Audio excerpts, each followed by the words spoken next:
It is episode 125 of Decoding Fox News, and I'm your host, Juliette Jeske. Each week, I watch and analyze a whole heck of a lot of Fox News and then break it down. I watch all the Fox News you'd never want to. This past week, it was 19 hours of Fox News. Yippee-ki-yay. That's sarcasm.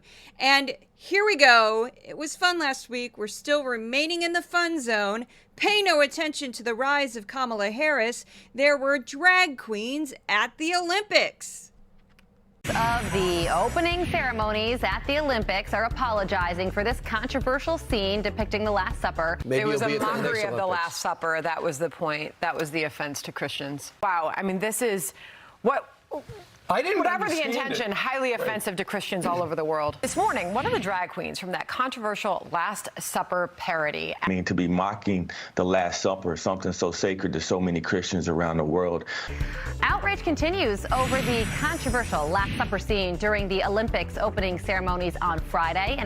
It was wildly insulting to Christians all over the world. Big ceremony taking home the gold medal for being woke. The spectacle meant to showcase the greatest athletes in the world, according to reports. Instead, featured drag queens appearing to act out scenes from the Last Supper. They insulted 2 billion Christians, okay? Have you watched any of the Olympics? I thought that the opening ceremony was a disgrace.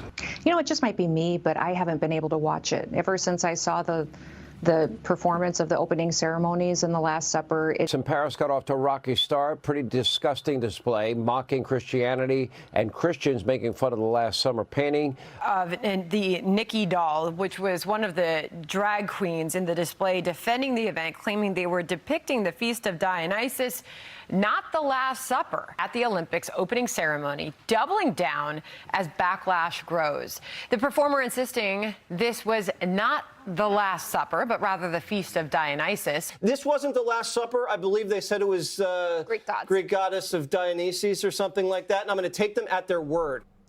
So last week, I'm going to break down that clip in a moment.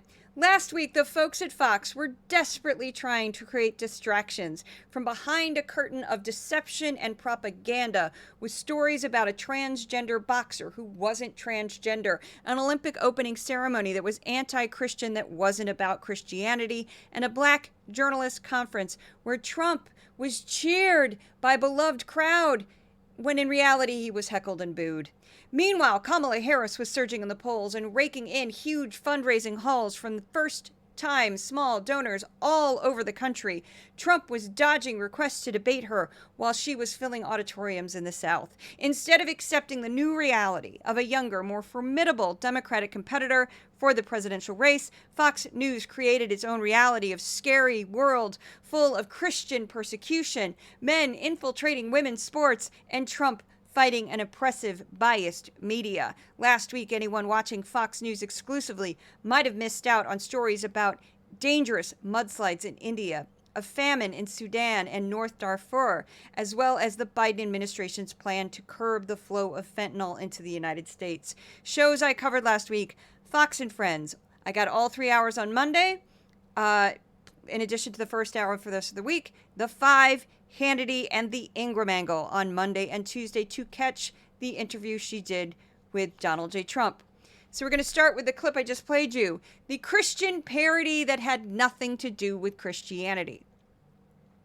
The week started off with an excessive number of segments about the opening ceremony at the Paris Olympics that featured drag performers in a tableau that centered around a performer covered in blue body paint who resembled Dionysus, the Greek god of wine and pleasure. Fox News host whipped up the outrage surrounding the performance by claiming it was a depiction of Leonardo da Vinci's painting of The Last Supper, the scene of Jesus Christ surrounded by his apostles the night before his crucifixion.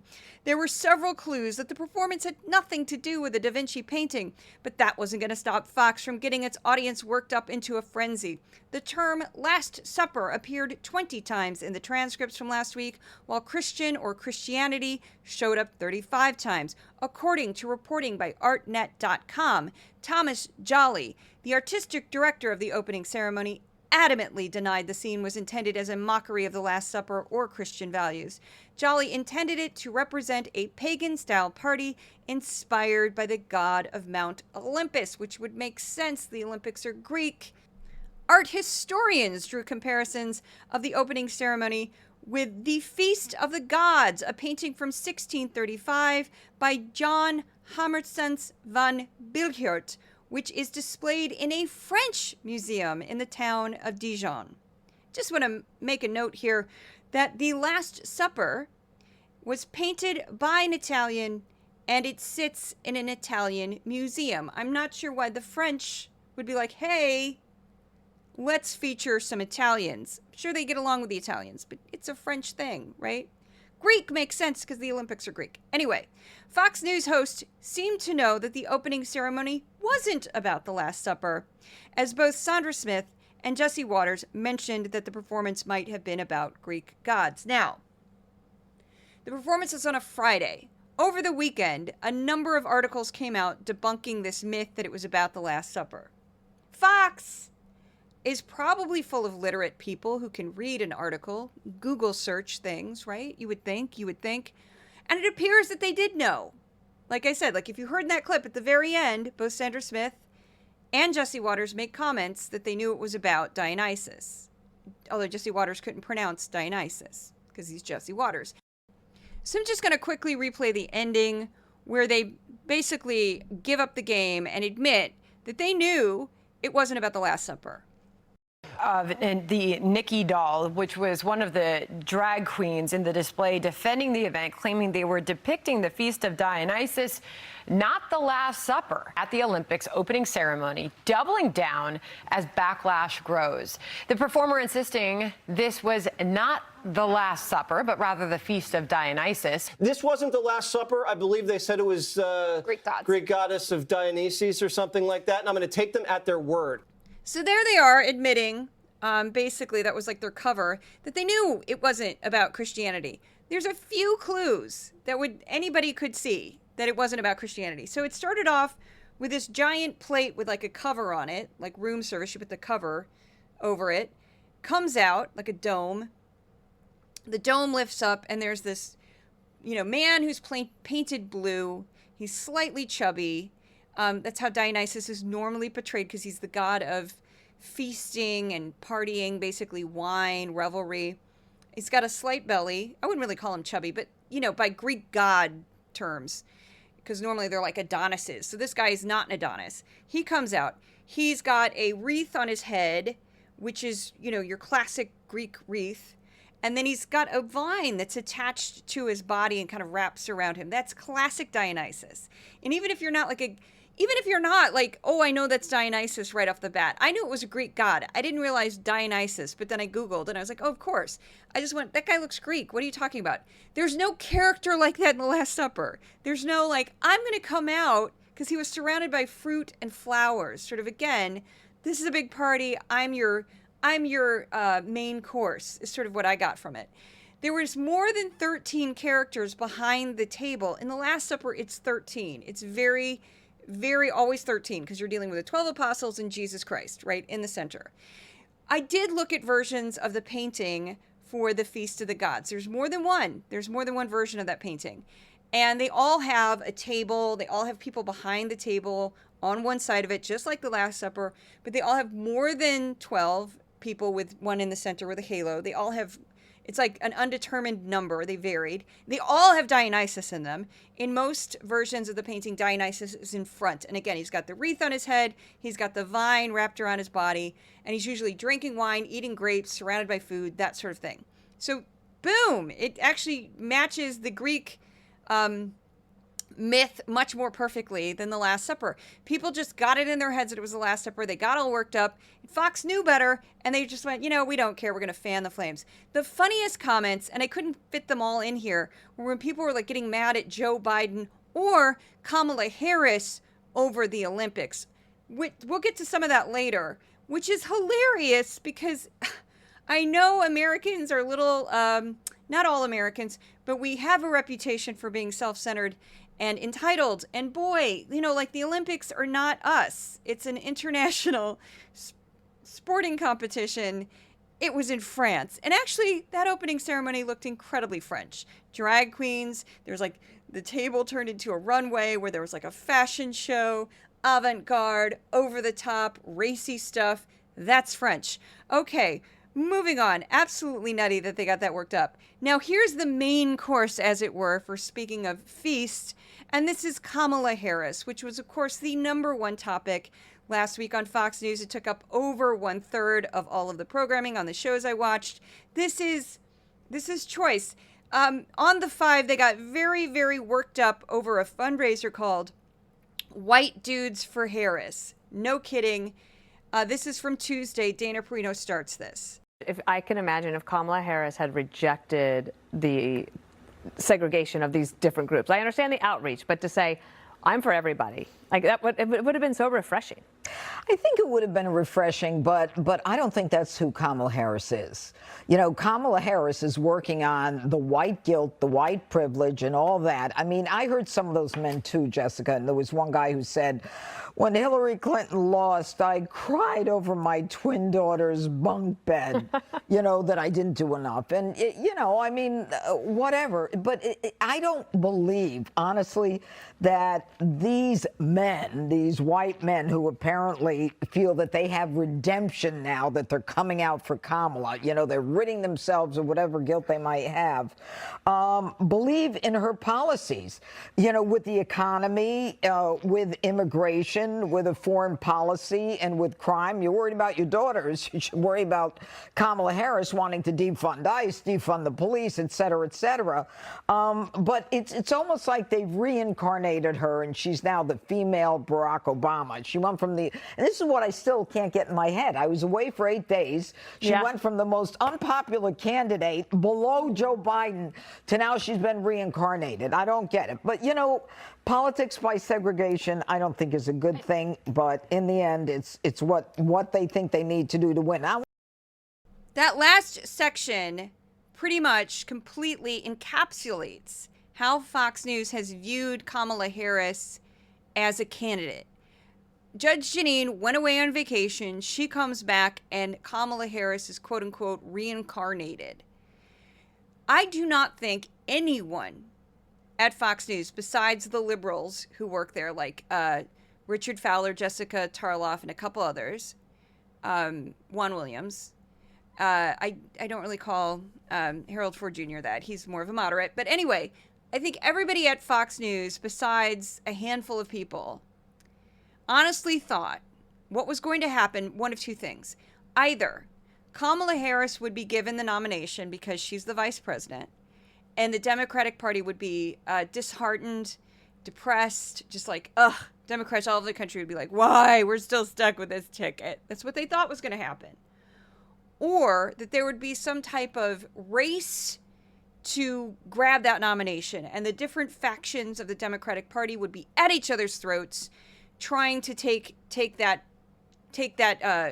go for that brass ring. So you'd have progressives, you'd have moderates, you'd have, 10 people just jumping on it. And that's not at all what's happened.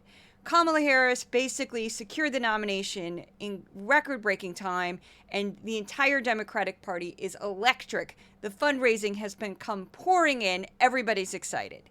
So, and Fox is just completely in denial. They keep, even last week, there was all these things, oh, the honeymoon is over for Kamala Harris. I'm like, let's look at the fundraising, shall we? Let's look at the fundraising.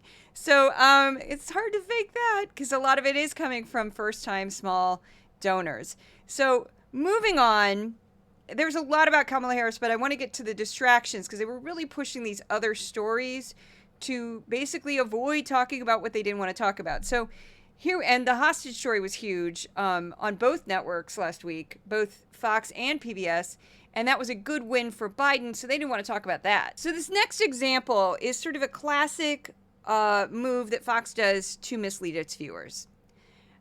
Technically, what Sean Hannity says here is not a lie.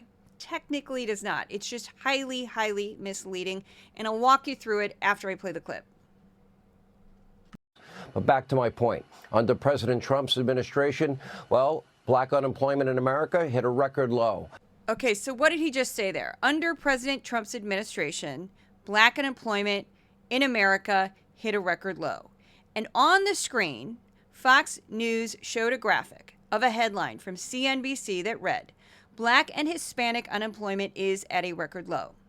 And at the bottom of the screen was the name of the journalist who wrote the article, Maggie Fitzgerald, along with the date, October 4th, 2019. So technically, in the year 2019, that statement was true.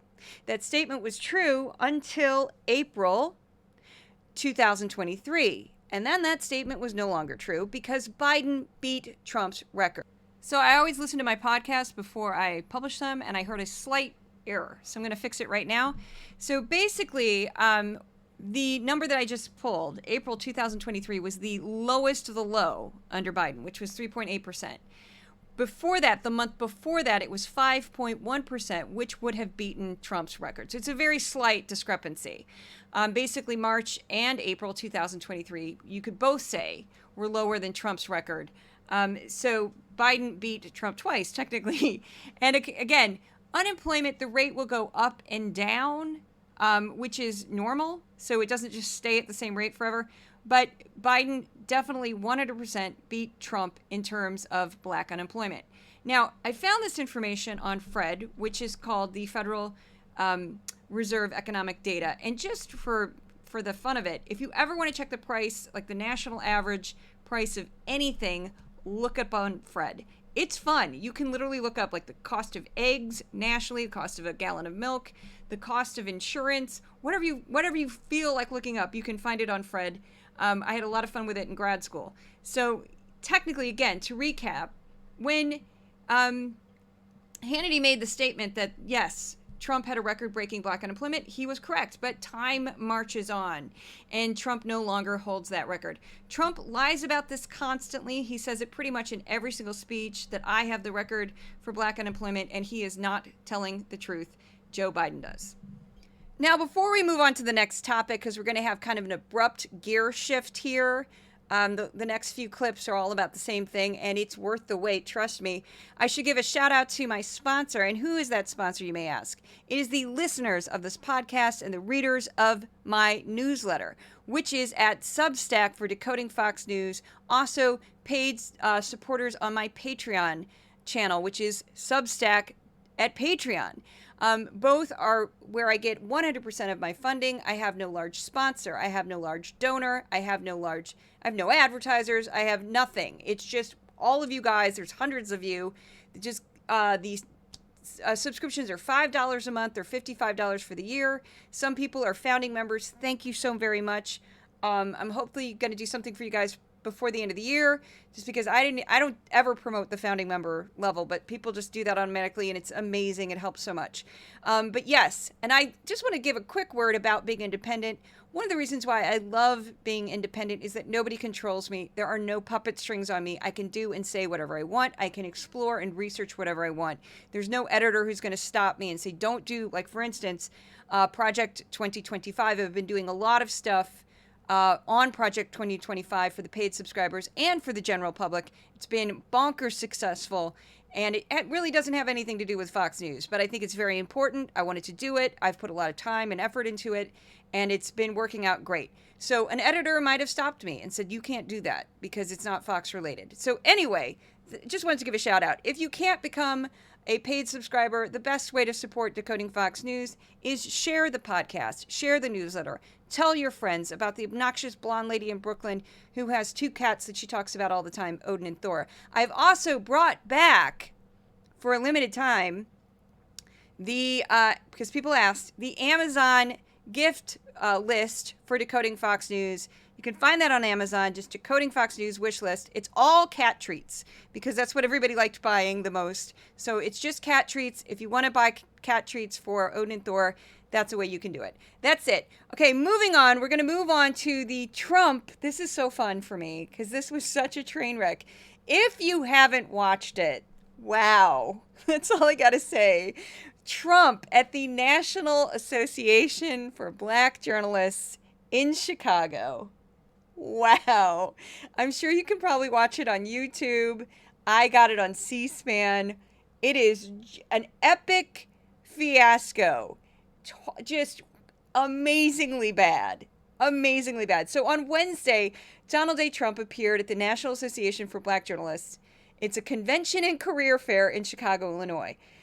I remember my school sending out a bunch of stuff. I went to the Craig Newmark Graduate School of Journalism at CUNY, a bunch of stuff about it, and I forgot what NABJ stands for. And I was like, oh, a conference. Can I go to that? And I clicked, and I was like, well, no, not really. But I was excited because I knew some of the alumni, some of the faculty, former faculty were all going, and they were posting about it. I thought, well, that's fun. Good for them. I hope they have a good time. And then I just sat back and went, oh, my goodness. So according to reporting by the New Republic, Trump's conversation with the three journalists started over an hour late, partly due to problems with the audio setup, but also his attempt to remove a fact checker from the event. So the NABJ had worked in coordination with PolitiFact, who, by the way, they do an excellent job at PolitiFact. I use them constantly as a source for real online fact-checking of Trump's statements. Trump's team requested the removal of any fact-checking online or on stage during his appearance. Well, I'm sorry, that's not how the free press works, sir.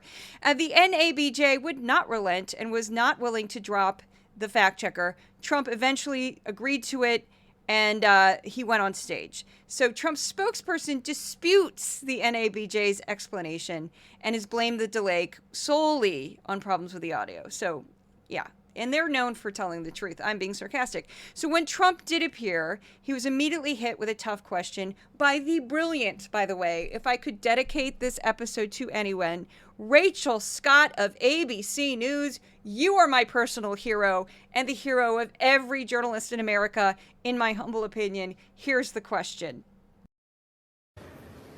Mr. President, we so appreciate you giving us an hour of your time. I want to start by addressing the elephant in the room, sir. A lot of people did not think it was appropriate for you to be here today. You have pushed false claims about some of your rivals, from Nikki Haley to former President Barack Obama, saying that they were not born in the United States, which is not true. You have told 4 congresswomen of color who were American citizens to go back to where they came from.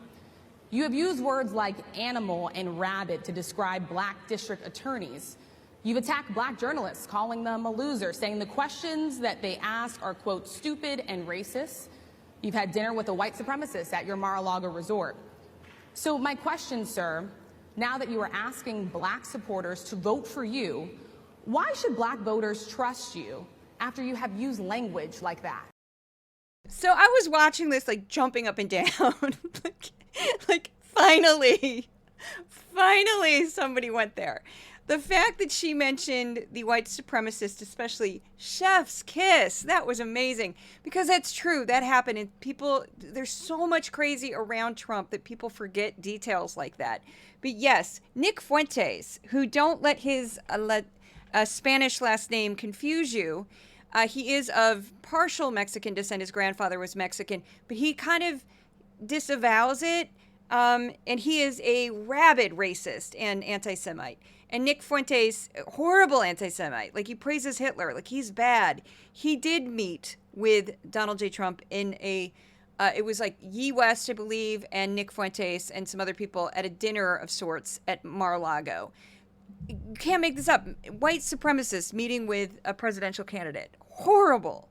And Nick Fuentes, I couldn't even play half the stuff I've heard him speak. I did research him. He was part of the capstone that I created in grad school that eventually turned into Decoding Fox News. I have sat through 107 hours of Nick Fuentes, so I know him well.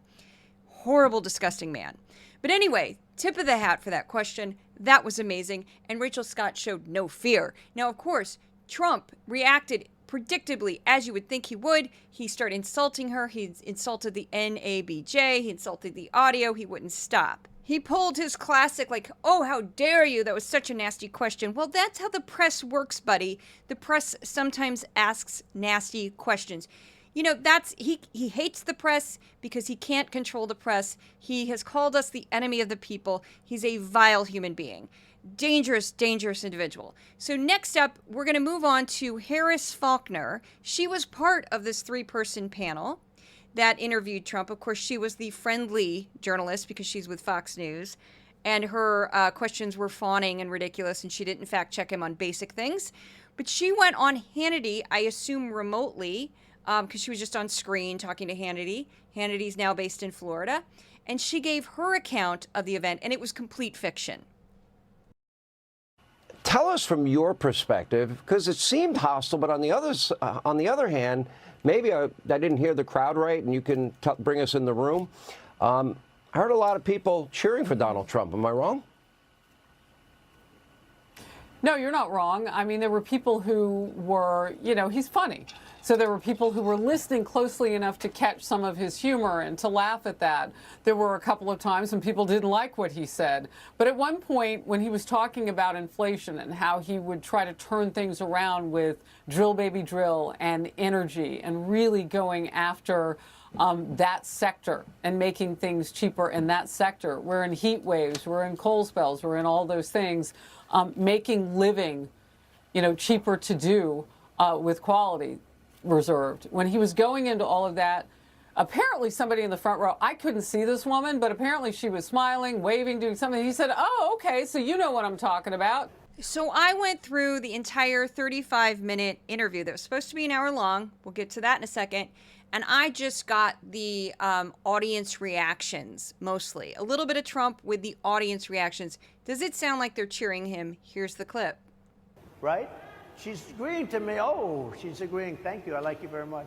Mr. President, I think we are. But I have been the best president for the black population since Abraham Lincoln. That's my answer. Better than President Johnson, who signed the Voting Rights Act. For you to start off. First question.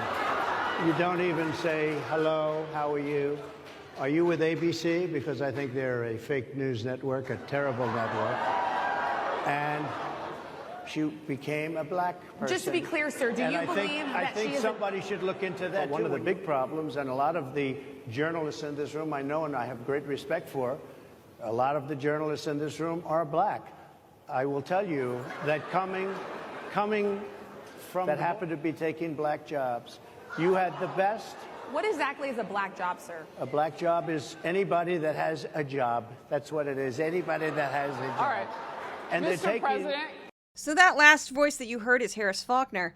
Now, it was just, I'm telling you, did any of that sound like cheering? It did not sound like cheering. They were laughing at him, mocking him, booing. There was a few heckles. I went to the sexy liberal comedy show that Stephanie Miller produces, because I know John Fugelsang, and he got me a comp. I'll openly admit this. I've known John for years. That's why I'm sometimes on his radio show. It was hysterical, by the way. Highly recommend if you have a chance. I know people always try to get me to go on Stephanie Miller's show. I don't have any control over that. So whatever. I love her. She's hilarious. It was absolutely hysterical. I got to see Hal Sparks. Anyway, somebody on the panel, and I'm sorry I don't remember who, was there at the NABJ convention and said that Roland Martin, who's a big fan of Decoding Fox News, he retweets me all the time, was there in the front row screaming at Trump the whole time. And that some of the outbursts of Roland Martin screaming at Trump, which I'm just like, I would have paid money for that. So funny. It's just because of the audio, you couldn't hear it, but apparently the crowd was much louder than it came across in the clip. And Roland Martin was more audible, apparently, in real life. So tip of the hat, that was amazing. Anyway, moving on. So I broke down just a brief 35-minute, what happened in the 35-minute appearance. There's other things I probably left out, so my apologies. This is the best I could do for the space I had. Here we go. Trump insulted the panel of journalists, complained about the audio at the NABJ, blamed the NABJ for the delay of a segment, claimed a journalist couldn't define what DEI meant, even though she defined it for him correctly as diversity, equity, and inclusion. He made misleading claims about his history, supporting funding for historically black colleges and universities. He lied about the rate of inflation in the United States. He lied about after-birth abortions. He claimed undocumented immigrants can vote in the United States. He said, we heard that one, he said he was the greatest president for black Americans since Abraham Lincoln. He claimed Kamala Harris only recently identified as a black woman. He said undocumented immigrants are taking black jobs, which he defined as anyone who has a job. He seemed to defend the police when asked about the Sonia Massey killing at the hands of a sheriff's deputy. He falsely claimed that the U.S. has the largest oil reserves, untapped oil, in the world. Venezuela has the largest oil reserves, followed by Saudi Arabia. He said he would pardon rioters who were convicted of various crimes for the role in the January 6th riots at the U.S. Capitol. I cannot make this up. Come on. And they cut him off. Kid you not. They cut him off right after he was asked a question about Project 2025. Oh my goodness, that was a roller coaster of crazy. We got one more clip about it. It's worth it. Oh my goodness. Now, keeping up with the theme of creating a reality that is not true, this is how the folks on The Five, and then we have one clip, I have one clip that I added from Hannity, reacted to that complete and utter fiasco. And it was a complete and utter fiasco. I watched it multiple times because to get that audience reaction, I had to go through it a few times. My sister, again, who doesn't listen to the pod, and I'm okay with that because she would give me notes. She watched it for sport several times in a row. I could not get enough of it. I just sat back and just going, what is this train wreck? Absolute train wreck. I said, let's get Trump at a feminist convention. Let's get him at a NARAL for like abortion rights convention. Let's get him. I would love to see him at a meeting of the Capitol Police. That would be fun. And then they could ask him some questions about January 6th. The suburban mom Democrats. That would be hilarious. A whole room full of soccer moms who are Democrats. Just come on, let's do it. Let's make that happen. If you know of another group that would be good, that would be fun to see Trump sweat and deal with questions from, shout it out on Twitter. Give me a comment on the Substack. I'm telling you, boy, I had some ideas. Let's just send him to these groups, see how that works out. Let's see how that works out. But anyway, moving on. This is, again, how the Five and one person on Hannity reacted to this display of insanity. Trump clashing with reporters at the National Association of Black Journalists Conference. Not a modicum of respect, he says, but how do you think he did? So I should introduce this first voice here because I don't play him often on the podcast. This is Tyrus. He just goes by one name. He's a retired professional wrestler. He's a regular on Gutfeld ! Phenomenal. You know what? He showed up. He was insulted. But here's the thing. I don't judge by. She was there for what that reporter, I'm not calling her a journalist, was there for one reason, to get talking sound bites for the Democrats, trying to get him to be mean and nasty. And literally within a minute, that's all they came out with talking about. But here's the thing. He called her out on it. But the crowd, they were expecting when she said that there'd be huge cheers and boos and all this stuff. And they were listening to what he had to say. And there was a few times that people yelled out like, yeah, and so their narrative does not match the American people, no matter what color the crowd is. So again, there were audio problems at the event. And the audio I just played, they were certainly not cheering him at all. I'm sorry you live in your own world there, Tyrus, but that was not cheers. Those were boos. Those were boos and people laughing at him. And apparently that was much, much louder in real life. Next up is Jesse Still the Waters. news cycle. Kamala's gotten great press over the last week and a half, and he just ripped it right back and put it right on his camp. I mean, this is a big moment for the campaign. This was a big confrontation in the summer, and he handled it classy. It could have been much more nasty. It was fine the way he handled it. Most of us wouldn't have gone in there and gone, who is Kamala Harris? Is she Indian? Well, she's Jamaican too. Not something I would have done, but he went in there and he peeled back the curtain. And a lot of times, I think early in her career, she identified as South Asian. That might have been effective in California. Now she is considered an African-American woman. You don't hear about that. Yeah. How this is going to play with the black community, but I do know they're going to be talking about Donald Trump and this moment for days and days and days. Somebody should remind Jesse Waters that all press is not good press. Like, I'm the person who clipped his infamous line where he bragged about letting the air out of the tires of his then, she was basically an intern on his show.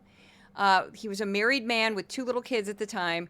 He joked or admitted, who knows, that he let the heir out of retire so she'd be desperate for a ride home, ask him for a ride home, and then he could, work in a date. And then he eventually married her. But again, he was a married man at the time and 14 years older than her. And she was a subordinate. Anyway, yeah, some press is bad press, Jesse. Next up, we have Horace Cooper. He's the chairman of Project 21, which is part of the National Center for Public Policy Research, which is a nonprofit on the advisory board for Project 2025. It is all over the place on Fox. Here's Horace Cooper. Let me give a few observations. I'm not sure tonight is Kamala Harris night. Donald Trump broke the internet. Former President Donald Trump stood up like a boss and went in with his message. You know what I would tell Mr. Cooper there is that, yeah, I don't think Trump looked good. I think he gives his opinion all the time, all over the place, and that was a train wreck. It was an absolute train wreck, and he looked like the racist piece of garbage that he is. Now, next up, we have Fox News decided a boxer was trans, even though she wasn't. This was, again, part of the distraction. We're going to talk about something that really has nothing to do with the United States, that has nothing to do with the presidential election, but we're going to spend a lot of time on that because why not? Here we go. So last week, a female Algerian boxer, Iman Khalif, defeated her Italian opponent in an Olympic boxing match in less than a minute. Controversy followed as it was revealed that a boxing association, the IBA, banned by the International Olympic Committee, had disqualified Khalif, claiming she had tested positive for XY chromosomes. Anti-trans activists, such as the author J.K. Rowling, accused Khalif of being transgender or a biological male on X, also known as Twitter. An avalanche of unproven accusations against Khalif followed across right-wing media and on social media platforms. Rowling and others didn't bother to check that the IBA didn't have any actual evidence that Khalif had XY chromosomes. The IBA didn't specify what tests they used and have kept any proof of Khalif's gender confidential. So Fox News jumped on the bandwagon with several hosts trashing the Olympics and Khalif personally. On Thursday, the cast of The Five assumed Khalif was male. Biology going for gold at the Olympics after a boxer who failed a gender eligibility test brutally beat a female opponent in just 46 seconds. I feel I don't get enraged very easily, but this one did it for me. That young woman from Italy, she had practiced her entire life for this moment, for her to be able to go to the Olympics, and she got punched in the face by a guy. I do too. I mean, if I was a lawyer judge, I'd probably try this person for assault. Well, look, I personally am sick and tired of, making it okay for men to beat women. Now, she is going to fight August 3rd. This next clip is from Hannity. This is the South Dakota governor, Kristi Noem, puppy killer, proud puppy killer, criticizing Vice President Harris for not weighing in on this, which is odd. Again, international athletic competition. Here we go. What's interesting to me is that Kamala Harris has been silent all day long on this issue. We had a man beat up a woman on international TV, and people celebrated it, and she never once spoke out. She's celebrating men beating up women. It's wrong, and we need to have our leaders call it out. The Italian boxer wasn't beaten up. She was hit once in the face, and she just was like, that's it, I'm out, because it hit her nose apparently very hard. So it wasn't until the next day on Fox and Friends that anyone at Fox attempted to partially correct the story. Fox News correspondent Chanley Painter added the following statement after a short segment about the controversy surrounding Iman Khalif and a female Taiwanese boxer who was also accused of having XY chromosomes, again by the same boxing association. And here's that statement. Like Lynn, the Algerian boxer has always competed as a female, including during the Tokyo Olympics, but has also been barred from female events in the past over high levels of testosterone and for failing gender eligibility tests, including the same 2023 Women's World Championships tournament. Now, both fighters do not identify as transgender and were assigned female at birth based on observations of genitalia and were officially noted as female on their birth certificates, Kaylee. So here's some background on the IBA, which is the boxing association that called those two female boxers. They claimed that they didn't pass a gender test. So the International Boxing Association, IBA, was banned by the International Olympic Committee, IOC, in 2023. The two groups have been at odds for years over the IBA defying advice and instructions by the IOC. The dispute was centered on the management of the IBA with leadership from Russia and Uzbekistan. The finances of the IBA were backed by a Russian state energy firm, and the IOC questioned the integrity of bouts and judging in the IBA.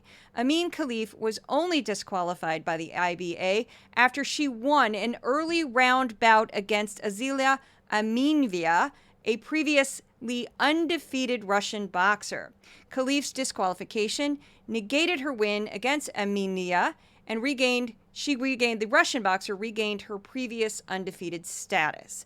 The IBA claimed that Khalif and a Taiwanese fighter failed unspecified eligibility tests, which remain confidential. So they have actually no proof that these two women have XY chromosomes. Khalif was assigned female at birth and has lived as a woman her entire life. She has never identified as intersex or transgender. So that was really ugly to watch, these attacks on that boxer, and then this other Taiwanese boxer who didn't get nearly as much of attention, but she did sort of at the very end of the week. Just gross and disgusting, but that's what Fox does. You know, if they can find something that's a wedge issue, that's a cult, they viewed it as a cultural issue, even though if these two women are intersex, which is a possibility, I don't know, that's something they were born with. It's a naturally occurring thing. It's rare, but it does happen. It's always happened. There are cases of runners in the 1930s who were really good. They were really fast. And, they kind of had male features a little bit facially. Their bodies were very muscular. They found out at their autopsies when these women died that, oh my goodness, they're intersex, that they had, maybe parts of male anatomy that wasn't completely developed. That's usually what happens. It's very, very rarely is it like, do you have like two sets of anatomy? It's usually they have like testes that don't descend, that remain internal, that may or may not work, ovaries that may or may not work. There's so many different ways to be intersex that are, again, naturally occurring as the creator, God, the universe, however you want to see it, has made these people. So to make fun of them, mock them, shame them is just evil. It's just evil. So next up, this is Dana Perino and Project 2025. Just a quick comment and a quick fact check. Here we go. Thinking today about how the media has tried, and Democrats have tried to superglue the Project 2025 project to Donald Trump. Even though he says he didn't have anything to do with it, he doesn't meet the people, he doesn't like them, he's disavowed it. So based on my research, what I found is that 28 of the 37 people listed as either an author or editor for, this is the correct full title of Project 2025, it is this: Mandate for Leadership, a Conservative Promise, Project 2025. 28 of those people worked in the Trump administration. Out of the 277 people listed as contributors on Project 2025, I found 150 who either worked in the Trump administration or worked on his campaign. So that would include 76% of the authors working for Trump, 54% of the contributors working for Trump. When you search the PDF of the entire document, which is over 900 pages long, the word Trump appears on 194 pages. It doesn't give you a total number of how many times Trump appears, but it will show you how many pages it appears on, and that's 194. So moving on, I should do a quick, because I got a lot to cram in this week, so I'm just going to do a quick, instead of Judge Jeanine, because people liked it so much last week, here we go. I'm Kellyanne Conway, and it's about alternative facts. Alternative facts. Everybody loves Donald J. Trump, and he never lies, he never exaggerates. He's just a loving grandfather type who just loves everybody, loves women. He's supportive of women. He's supportive of my career. I'm just going to whisper stuff if I say alternative facts. How dare you? How dare you criticize Donald J. Trump? Okay, there you go. That's my attempt at my Kellyanne Conway. That one took a minute. She's tricky. Anyway, we're going to move on to stories Fox News ignored. Every week I compare the hours I've watched on Fox News to 5 hours of the PBS NewsHour. There was a lot of overlap last week, so this one isn't so bad. The following list are stories that PBS covered that Fox News did not. Here we go. Climate disasters. Parts of Vermont experienced flash floods due to heavy rains that washed away roads, pushed homes off their foundations, and destroyed vehicles. Some areas got more than 8 inches of rain. Dozens were killed in southern India after excessive rain caused landslides in the hilly villages of Kerala State's Wanyard district. Rescue efforts were hampered by blocked roads and unstable terrain. Updates in the Israel-Hamas war. Fox actually remembered that there was a war last week. They usually ignore it. Thousands of Israelis took to the streets in Tel Aviv to call for the release of hostages held by Hamas and to mark 300 days since the October 7th massacre in southern Israel. Similar protests were held across the country as many Israelis remain angry that their government hasn't done enough to release the hostages. You will not hear that message often on Fox News. Here we go. This is the rest of the news. A New York judge has not appointed an outside monitor to oversee the operations at the NRA, National Rifle Association, but he did ban Wayne LaPierre, the former head of the organization, from holding a paid position with the organization for the next 10 years. A Manhattan jury found LaPierre and another deputy liable for misspending the nonprofit's funds on their own lavish lifestyles. The FDA approved the first blood test to detect colorectal cancer. Research found the blood test detected colorectal cancer in 83% of people who had it, but colonoscopy is still considered the gold standard for screening. PBS produced a segment about the mental health of athletes competing at the Olympics. Athletes such as Simone Biles and Apollo Ono have brought more awareness to the struggles many athletes face. In Venezuela, the Attorney General announced that 2,000 people have been arrested following protests over the legitimacy of the last presidential election. Some of those arrested will face terrorism charges. A federal investigation into U.S. government-run Native American boarding schools revealed deaths of children were twice as high as previously reported.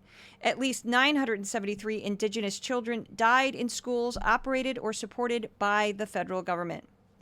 The Biden administration announced new steps to cut down on the flow of fentanyl. The steps include issuing a national security memorandum and calling on Congress to pass new legislation to address the crisis.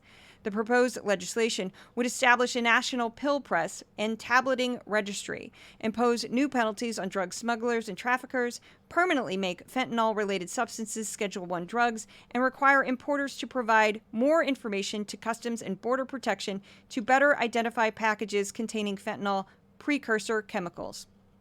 The Department of Justice indicted Gordon Grudeau, a former U.S. Green Beret who organized a failed cross-border raid of Venezuelan army deserters to remove President Nicolas Maduro. Grudeau was charged with conspiracy to violate export laws, smuggling goods from the United States, violating the Arms Export Control Act, and violating the Export Control Reform Act. The South Carolina State Supreme Court ruled that death by firing squad was not cruel or unusual punishment. Inmates who face the death penalty can also be executed by lethal injection or the electric chair. South Carolina hasn't put an inmate to death since 2011. The deadly Osprey crash last November off the coast of Japan was caused by cracks in metal gear and pilot error, according to the U.S. Air Force investigation. The CV-22B Osprey crash killed 8 Air Force Special Operations Command Service members. There have been 4 fatal Osprey crashes in the past 2 years. Senate Republicans blocked legislation that would have expanded the child tax credit. The $79 billion bill would have expanded eligibility for the child tax credit among the lowest income families and adjusted payments for inflation for the 2024 and 2025 filing years. I believe J.D. Vance just skipped out on that vote, Mr. Family Man that he is. A U.S. appeals court upheld a gag order in the criminal hush money case that Trump was convicted of earlier this year. In Venezuela, the Biden administration, along with the governments of Argentina, Ecuador, and Costa Rica, declared opposition leader Armando González Urrutia as the true winner of the last presidential election. Fox News reported on the controversy in the election, but left out that crucial update. The UN's World Food Program, WFP, the leading authority on food insecurity, officially declared a famine in Sudan and North Darfur. The region has been embroiled in a civil war between two warring factions for over 2 years. The DOJ filed a lawsuit against TikTok for violating the online privacy of children under the age of 13.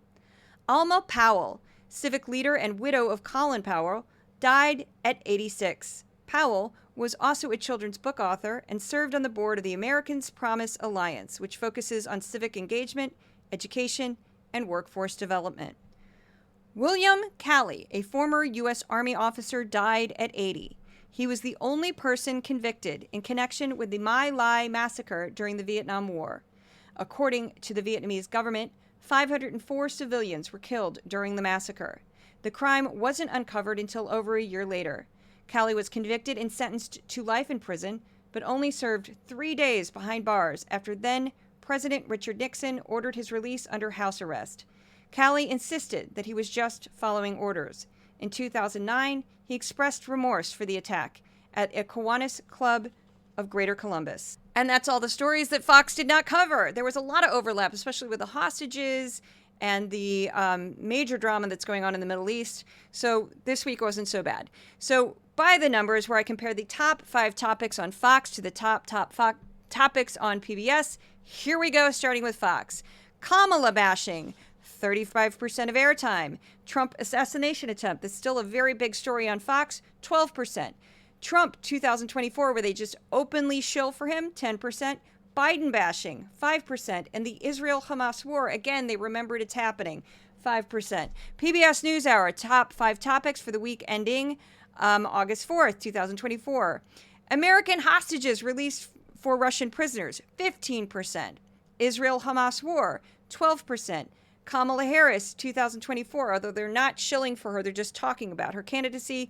Artist profile, regular, 8%, and 4%. America's trust in news media declining. That was just kind of an overview of how things have been going for the past 20 years or so. So for my chart for words used on Fox from last week, we start with Trump at 473, Kamala Harris at 382, Biden 314, Israel 184, radical, as in Kamala Harris is a radical, 110. That was usually where it was used. Iran, 93. Russia, 75. Coup, 44. Economy, 42. This was wild. Inflation, 42. Crime, also 42. Christian, 35. China, 31. Hostage, 26. Last Supper, 20. AOC, as in Alexandria Ocasio-Cortez, 5. And Hunter, as in Hunter Biden, 4. And that's it for the podcast. If you'd like to get more of my work for Decoding Fox News, you can follow me on X, also known as Twitter, Threads, Instagram, TikTok, Facebook. I think I got them all. I'm on all of them. I'm on Twitter all the time, massively. You can also get a version of this podcast on the YouTube channel, which I'm also on, but you can also go to the Resolute Square channel and catch it there. If you'd like to become a paid subscriber for Decoding Fox News, you can go to Substack for my Decoding Fox News or my Patreon for Decoding Fox News. I 100% could not do it without you. You are the hundreds of you that support this project are the reason why I can pay my mortgage, I can buy food, I can buy cat food. And again, the newly reinstalled Amazon wish list at Amazon for Decoding Fox News if you want to buy some cat treats for Odin and Thor. And the cat mascots, Odin and Thor, send their love. I will see you at the next podcast.